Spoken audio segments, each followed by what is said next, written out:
Movie की शुरुआत में दिखाते हैं कि हमारी हीरोइन प्रिंसेस को किसी बेहोशी की दवा देकर बेड पर लेटा रखा है और उसको बेहोश किसी और ने नहीं बल्कि उससे शादी करने वाले राजकुमार के घर वालों ने ही किया होता है। और इन्होंने ऐसा क्यों किया ये सब हम आगे देखेंगे। अब प्रिंसेस अचानक से अपनी आंखें खुलती है, फिर उठकर वो सोचती है मैंने शादी का जोड़ा पहना हुआ है लेकिन मेरे हाथों में हथकड़ी किसने पहनाई। और तब उसको याद आता है कि कुछ लोगों ने मिलकर उसको बेहोशी की दवा दी थी और उसको बेड पर लेटा दिया था। यहाँ चल क्या रहा है ये देखने के लिए वो खिड़की से नीचे देखती है। वो देखती है कि उसको एक ऊंची इमारत में रखा गया है। फिर वो जाकर दरवाजा खोलने की कोशिश करती है लेकिन दरवाजे को भी बाहर से लॉक किया होता है। तभी वो किसी के वहाँ पर आने की आवाज को सुनती है। तब वो जल्दी से जाकर फिर से बेड पर बेहोश होने की तरह लेट जाती है और उस कमरे में दो सैनिक आते हैं। उसको देखकर वे कहते हैं अच्छा तो ये है राजकुमारी जो हमारे राजकुमार से शादी करने वाली है। फिर एक सैनिक कहता है कि मैंने आज तक राजकुमारी को इतने करीब से कभी नहीं देखा। तो दूसरा सैनिक कहता है देखो तुम जो भी कर लो लेकिन अगर ये जाग गई तो हम बड़ी प्रॉब्लम में फंस जाएंगे। और तब वो कहता है ठीक है जो होगा देखा जाएगा। और ये कहकर वो प्रिंसेस के एकदम करीब आकर उसको किस करने की कोशिश करता है और तब वो अचानक उठ जाती है और अपने सर से जोर से उस सैनिक को मार देती है। उसके हाथों में हथकड़ी होती है तो ये सोचते हैं कि अरे वो कर क्या लेगी।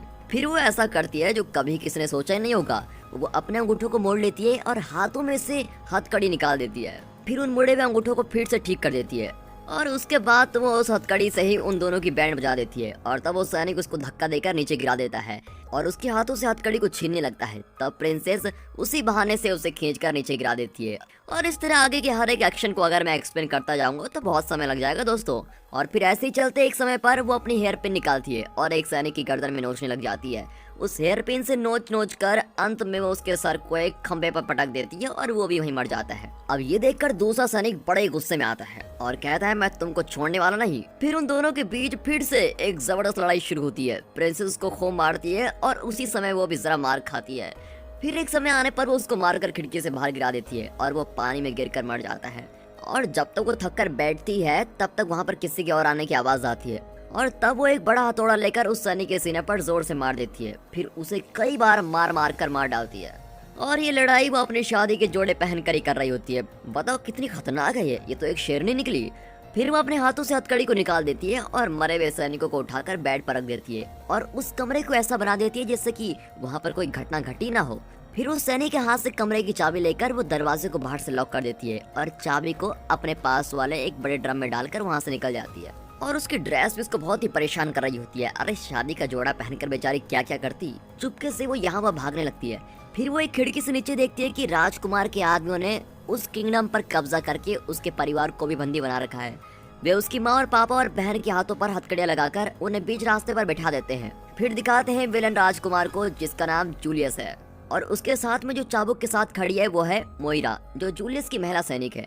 अब जूलियस प्रिंसेस के पापा यानी राजा से कहता है कि तुम्हारी दो बेटियां हैं और तुम्हें इस देश पर राज करने के लिए कोई बेटा ही नहीं है और इस वजह से मैंने तुम्हारी बड़ी बेटी से शादी करके इस देश के सिंहासन पर अपना हक जमाने का फैसला कर लिया है और इसके लिए तुम भी राजी हो गए थे। फिर शादी करने के लिए यहाँ आने पर तुम्हारी बेटी ने मना कर दिया और अब उसकी गलती की सजा तुम भुगतोगे। मैं तो यही चाहता था कि आप लोगों के आशीर्वाद से हमारी शादी हो जाए लेकिन तुम्हारी बेटी ने हद कर दिया और मना कर दिया तो अब मुझे उससे जबरदस्ती शादी करनी पड़ रही है और तुम सबको जेल में भेजकर सबके हाथों में हथकड़ी लगाकर मैं तुम्हारी बेटी से शादी करते रहूंगा। तुम लोग जो चाहे कर लो। फिर वो आदेश देता है कि सभी को ले जाकर जेल में बंद कर दो। और तब असल में क्या हुआ था इसका फ्लैशबैक दिखाते हैं। प्रिंसेस को इस शादी के लिए किसी तरह से राजी करवाकर उसे दुल्हन बनाकर ले आते हैं। फिर जूलियस कहता है मुझे ये शादी मंजूर है और मैं इस देश का शासन करने के लिए बिल्कुल तैयार हूँ। फिर जब प्रिंसेस से ये सवाल किया जाता है तब वो कहती है मुझे ये शादी नहीं करनी है और वहाँ से चली जाती है। इससे गुस्से में आकर जूलियस अपनी सेना के साथ उस पूरे किंगडम पर कब्जा कर लेता है और प्रिंसेस के परिवार उसके देशवासियों को बंदी बना लेता है। और यहाँ हर जगह जूलियस के सैनिक की पहरा कर रहे हैं। वे लोग इस देश के कई लोगों को मार भी चुके होते हैं। फिर एक समय पर एक इंसान आता है जिसने हेलमेट पहन रखा होता है और उसका शरीर एक राक्षस के शरीर जैसा दिखता है और उसके साथ कौन लड़ाई करेगा सोचकर वो छिपने के लिए पानी में जाकर लेट जाती है। फिर वो इंसान में चला जाता है और प्रिंसेस पानी से बाहर आती है। फिर वो उस ड्रेस में से एक्स्ट्रा कपड़ों को फाड़ देती है ताकि उसको थोड़ा रिलैक्स फील हो। फिर वो धीरे से चलकर आने लगती है। अब यहाँ कोई नहीं है ये सोचकर चलते ही वहाँ वो हेलमेट पहना हुआ इंसान आकर खड़ा होता है। वो अपने एक हाथ से उसको उठा लेता है और पूछता है तुम बिस्तर पर होने के बजाय यहाँ वहाँ क्यों घूम रही हो। और तब वो जोर से उसके सर पर मारती है और नीचे गिरती है। फिर दोनों के बीच काफी लड़ाई भी होने लगती है। अब ये इंसान एक बड़ी चट्टान की तरह है और उसके सामने प्रिंसेस एक चींटी जैसी, लेकिन वो उसको जबरदस्त टक्कर देती है और उसकी तलवार से बच भी जाती है। और फिर वो इंसान उसकी गर्दन को पकड़कर दीवार के पास ले जाकर मारने की कोशिश करता है। तब प्रिंसेस उसके हेलमेट को पकड़कर खींचते हुए उसको नीचे गिरा देती है और फिर वो दीवार पर चढ़कर सीधे उसके कंधे पर बैठ जाती है और उसके हेलमेट को घुमाती है।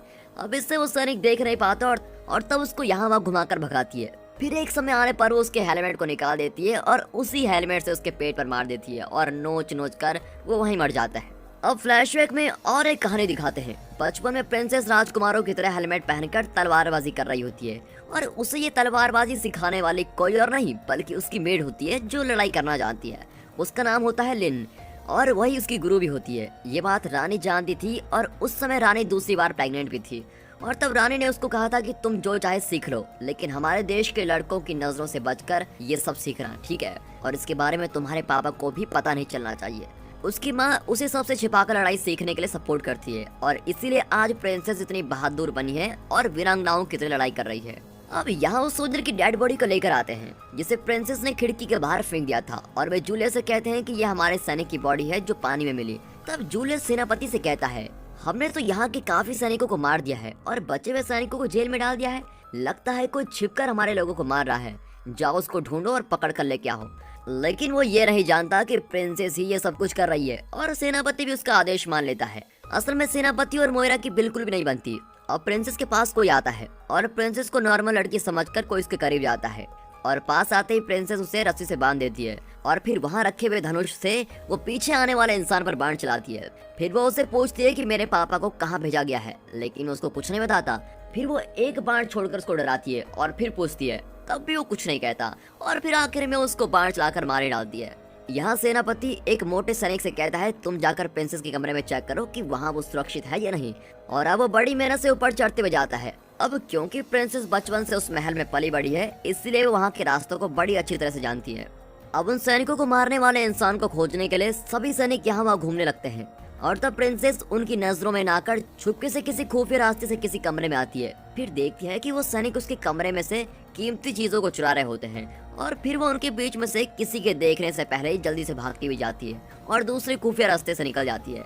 ये दिखने में तो एक दीवार की तरह होती है, लेकिन असल में वो एक सीक्रेट रास्ता होता है और फिर वो उस रास्ते से बाहर निकलती है और अपने कमरे में आ जाती है और वो अंदर आकर अपने बेड के नीचे रखे हुए अपने फेवरेट तलवार निकालती है। फिर एक फ्लैशबैक दिखाते हैं जिसमें प्रिंसेस लिन के साथ बढ़िया तरीके से लड़ाई कर रही होती है और प्रिंसेस के साथ लड़ाई के लिए एक और इंसान आया होता है जिसका नाम काय है और ये लिन का ही गुरु है जिसने लिन को लड़ाई सिखाई होती है। वो यहाँ ये चेक करने के लिए आया होता है कि अब लिन लड़ाई करने के लिए पूरी तरह से तैयार है या नहीं और प्रिंसेस भी दोनों के साथ बढ़िया लड़ाई कर रही होती है और सबसे बड़ी वीरांगना होने का नाम कमा लेती है। इसके तोहफे के तौर पर काय उसको एक तलवार देता है और यही वो तलवार है। यहाँ राजा के कमरे में जूलियस और मोइरा के बीच रोमांस चल रहा होता है। कमरे के बाहर प्रिंसेस अपनी तलवार के साथ जूलियस को खत्म करने के लिए बिल्कुल तैयार रहती है और जूलियस के पास आते ही वो तलवार से उसकी पीठ पर मारने की कोशिश करती है, लेकिन वो वहीं खड़ा होता है और तलवार उसको नहीं लगती। फिर अगली बार वो उसके सर पर एम करते हुए मारने की कोशिश करती है, लेकिन इस बार भी वो चूक जाती है और तब एक सैनिक आकर जूलियस से कहता है कि राजा उससे मिलना चाहते हैं। यहाँ ये मोटू सैनिक ऊपर वाले कमरे के पास पहुँच जाता है और दरवाजा खोलने की कोशिश करता है, लेकिन वो तो बाहर से लॉक्ड है। अब इसकी चाबी के लिए कहाँ जाना होगा। देखिए ऊपर तक पहुँचते पहुँचते ये कितना हाफने लगा है। अब ये चाबी कहाँ ढूंढेगा, इसीलिए वो चाबी के छेद से अंदर देखता है। तब वो एक सैनिक को अंदर चेयर पर बैठे हुए देखता है। फिर वो सोचता है हमारी राजकुमारी बेड पर ही लेटी होगी, इसका मतलब वो यहाँ पर सुरक्षित है। फिर यहाँ पर सब कुछ ठीक ठाक है। ये गलत खबर देने के लिए वो नीचे उतर जाता है। अब नीचे पहुँचने के लिए तो इसको काफी समय लग जाएगा। तब तक मैं आपको कुछ और बताता हूँ। यहाँ प्रिंसेस किसी तरह से उस सीक्रेट रास्ते से बाहर आ जाती है। तब वहाँ वो एक पुतले को देखती है और उसके नीचे से रेंगते हुए आती है, लेकिन फिर उसको पता चलता है कि वो पुतला नहीं बल्कि एक जिंदा सैनिक है जो रात में पहरा करता है। मैं फिर से फंस गई, ये सोचकर उसके साथ भी लड़ाई करनी शुरू कर देती है और वो सैनिक भी उस पर जरा भी तरस नहीं खाता और तलवार से उसको मारने की कोशिश करता है। यहाँ राजा ने जूलियस को बुलाया होता है ये कहने के लिए कि हमें इस मामले में युद्ध नहीं करना चाहिए, बल्कि हम आपस में बातचीत करके इस प्रॉब्लम को सुलझा सकते हैं। तब जूलियस कहता है कि अब बात करने के लिए रखा ही क्या है, अगर तुम्हारी बेटी शादी के लिए मान जाती है तो तुम्हें ये सब झेलना नहीं पड़ता। अब तुम्हारी बेटी की गलती की सजा भुगत लो। और ये कहकर वो अपने सैनिक से राजा को जेल में ले जाने के लिए कहता है और फिर वो महल के अंदर चला जाता है। यहाँ प्रिंसेस उस कवच पहने वाले सैनिकों को कैसे मारा जाए ये सोचते हुए काफी कोशिश करती है और उसके कवच में देखने वाले गैप में अपनी तलवार घुसा देती है। फिर पास में रखे हुए तेल के बर्तन को लेकर वो उस कवच पर फेंकती है और फिर उस पर एक मोमबत्ती फेंक देती है। इससे वो सैनिक जलने लगता है और बचाओ बचाओ कहकर चिल्लाने लगता है। और उसी समय ये मोटो साहब नीचे पहुंच ही जाते हैं और खबर देते हैं कि ऊपर राजकुमारी तो सो रही है और दरवाजा भी लॉक्ड है, वहाँ सब कुछ ठीक ठाक है। और उसी समय वो सैनिक अपने कवच के साथ जलकर जमीन पर गिर जाता है और ये देखकर जूलियस का गुस्सा तो बिल्कुल सातवें आसमान पर पहुंच जाता है। फिर वो सेनापति से कहता है कि यहाँ कब से कोई बहुत ही बड़ी शैतानी कर रहा है, तुम उसको ढूंढ कर यहाँ लाओ और मैं उसको बड़ी सजा देने वाला हूँ। और तब सेनापति चिल्लाकर सैनिकों को आदेश देता है कि सभी लोग जाकर तुरंत उस इंसान को ढूंढ लो। अब सेनापति की तो मोरे के साथ बनती नहीं, फिर भी वो उसको कुछ गलती से कह देता है और बदले में मोइरा चाबुक से उसका गला घोंट वहीं मार डालती है। फिर वो कहती है कि अब से मैं ही आप लोगों की सेनापति हूँ, हमारे साथ ऐसी शैतानी कौन कर रहा है इसका पता लगाकर तुरंत उसकी खबर लाओ। और ये सुनते ही सभी सैनिक वहाँ से भाग निकलते हैं। अब सारे सैनिक उस इंसान को ढूंढने जाते हैं और उनमें से कोई प्रिंसेस को देख लेता है और फिर प्रिंसेस भी उनके साथ लड़ाई करके एक एक सैनिक को मार गिराती है। पहले तो वो उसको छोटी लड़की समझकर मजे से लड़ाई करना शुरू करते हैं, लेकिन वे जब उसको देखते हैं कि ये तो सैनिकों को खतरनाक तरीके से मार रही है, तब वो सीरियस होकर लड़ने लगते हैं।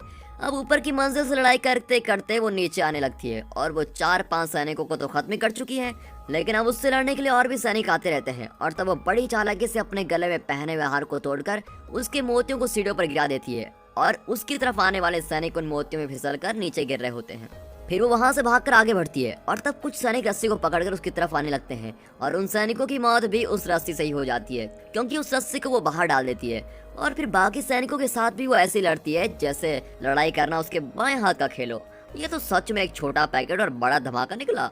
फिर एक इंसान एक बड़े हथौड़े से उसको मारने लगता है और उसके साथ और 2 लोग आते हैं, लेकिन ये उनको टक्कर देते हुए उन्हें तलवार से मार गिराती है।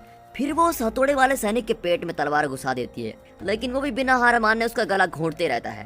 तब वो उसकी तलवार को उस सैनिक की गर्दन में घुसाती है, जिससे उसका सर बाहर निकलता है। फिर अब और सैनिक उसके पास आते हैं और तब वो एक और तलवार लेकर दोनों तलवारों के साथ उनसे लड़ने लगती है, इसलिए अब सैनिक उसके पास आने से भी डरने लगते हैं। फिर 1 या 2 लोग ही उससे आकर लड़ते हैं और वे उन्हें तलवार से मार गिराती है, लेकिन अचानक से एक सैनिक उसके पेट को चीर देता है, लेकिन वो दर्द में भी लड़ती रहती है और अब धीरे धीरे वो थकने लग जाती है, क्योंकि अब तक वो काफी लोगों को मार चुकी है। और तभी वो एक सैनिक को पकड़कर उस ऊंचाई से जमीन पर छलांग लगाती है और नीचे गिरने से वो सैनिक तो मर जाता है, लेकिन प्रिंसेस सुरक्षित रहती है।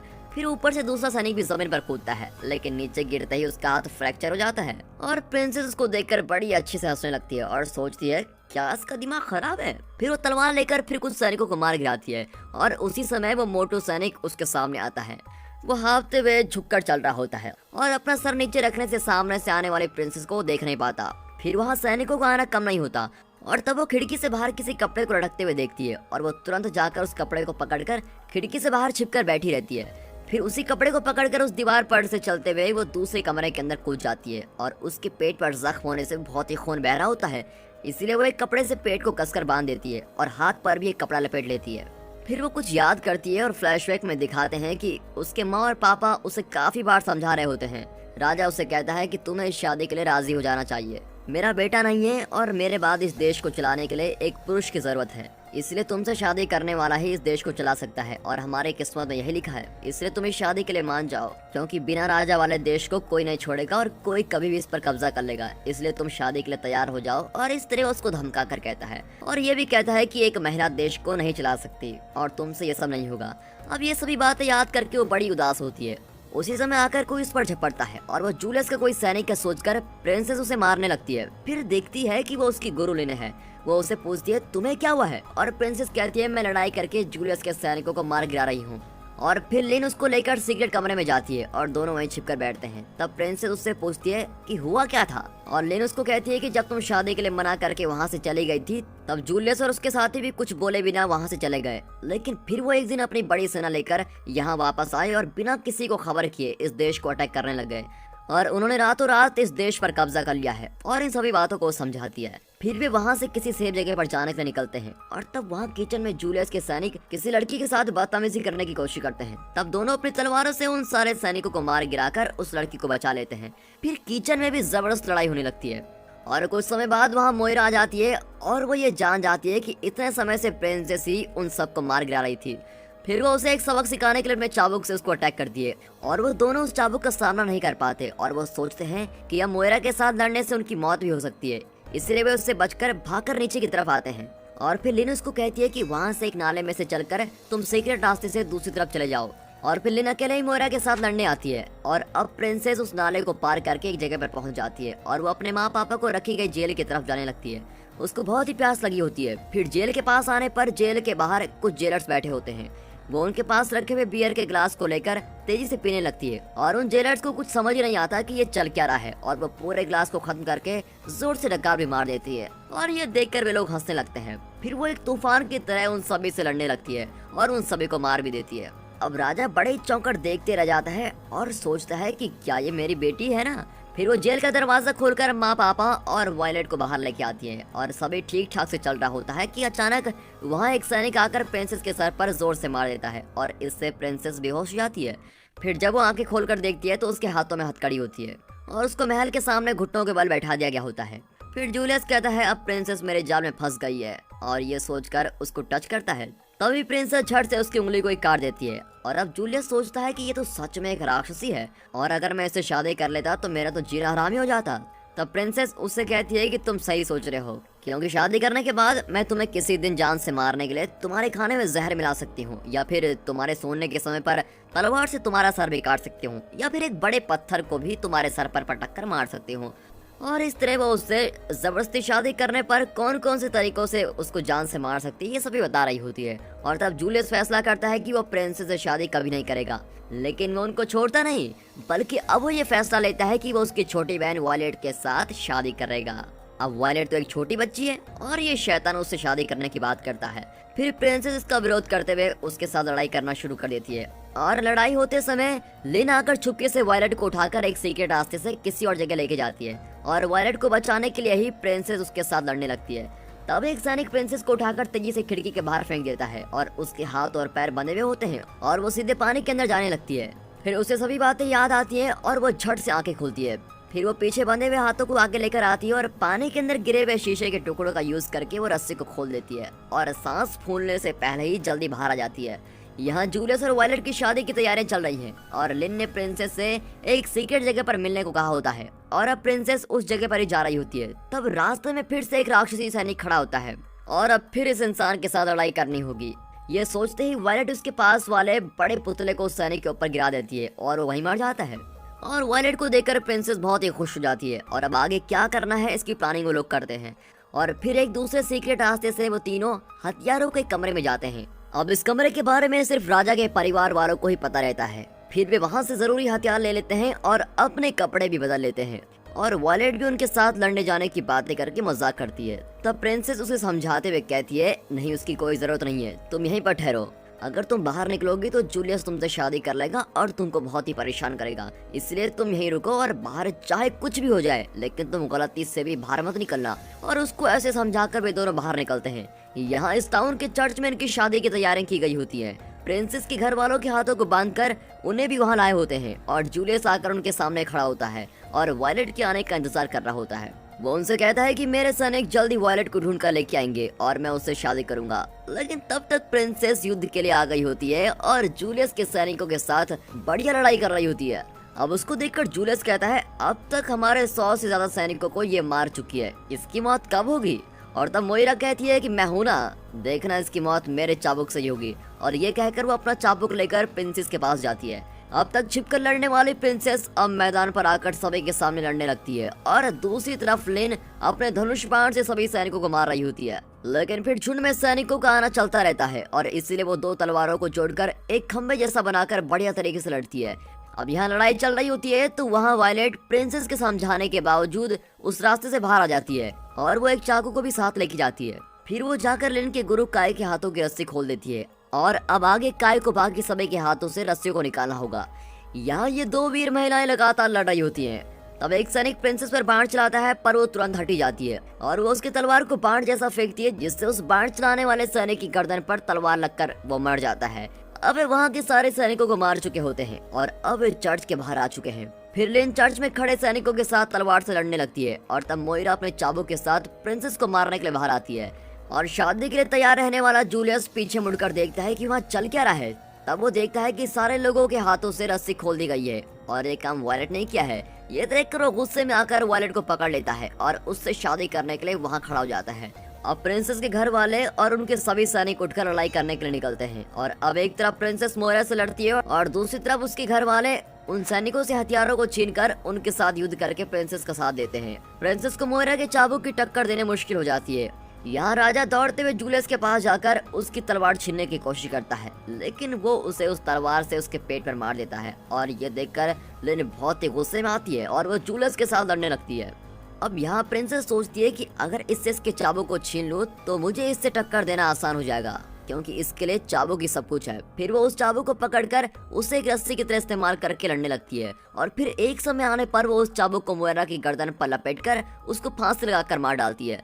इस चाबुक से मोयरा ने काफी लोगों को मारा होता है और अब खुद की मौत भी उसकी इस चाबुक से हो जाती है। अब लिन के साथ लड़ने के लिए और भी कई सैनिक आते हैं और उनसे लड़ते समय जूलियस पीछे से आकर उसके पेट पर तलवार मार देता है और ये देखकर प्रिंसेस बहुत ही गुस्से में उसके साथ लड़ाई करने लगती है। अब प्रॉब्लम ये होती है कि 100 से ज्यादा सैनिकों से लड़कर उन्हें मारने से प्रिंसेस बहुत ही थक चुकी है और अब दूसरी प्रॉब्लम यह है कि उसके शरीर में काफी जगह पर चोट भी आ गई होती है। लेकिन इन सब के बावजूद भी वो जूलियस का मुकाबला करने के लिए तैयार रहती है और उससे लड़ते समय जूलियस एक छोटे चाकू को उसके पैर में घुसा देता है। तुम एक लड़की हो और तुम रसोई घर में खाना पकाने के बजाय इस तरह तलवार लेकर घूम रही हो, तो तुम्हें अब मैं सबक सिखा कर ही रहूंगा। और ये कहकर वो उसको मारने जाता है। फिर वो उसकी गर्दन पकड़कर उसको बाहर लेके जाता है। तभी वो देखता है कि उसके सभी सैनिक वहाँ पर नहीं है, बल्कि वहाँ सिर्फ प्रिंसेस के घर वाले और उनके सैनिक ही मौजूद रहते हैं। और अब इसीलिए वो प्रिंसेस को मारे बगैर उसकी गर्दन पर तलवार रखकर उन लोगों से कहता है कि तुम्हारा ये देश आगे चलकर एक राजा के बिना रहेगा और इसका फायदा उठाकर कोई भी इस देश पर अपना कब्जा कर सकता है और तुम लोगों को अक्सर मौत का सामना करना पड़ेगा। इसलिए तुम लोग अगर मेरे जैसे एक बलशाली वीर को अपना लो तो तुम सभी लोग यहाँ पर सुरक्षित रह सकते हो। इससे तुमको कोई भी परेशानी नहीं होगी। तो क्या कहते हो सब? क्या तुम लोग मुझे अपना राजा बनाने के लिए तैयार हैं? अब इस तरह बातें करते समय बीच में जब उसका ध्यान हटता है तभी प्रिंसेस उसकी तलवार छीन लेती है और बड़े फोर्स के साथ उसकी गर्दन को काट देती है और एक ही शॉट में उसका सर बिल्कुल लग। अब ये सीन को देखकर सभी लोग तय करते हैं कि प्रिंसेस को ही इस देश की रानी बना दिया जाएगा और इस देश पर एक पुरुष से ज्यादा बेहतर तरीके से वो राज कर सकती है। अब बेटियों को कमजोर समझने वाला राजा खुद आगे आकर पूरे अधिकार के साथ ये ऐलान करता है कि प्रिंसेस ही इस देश पर राज करने वाली है।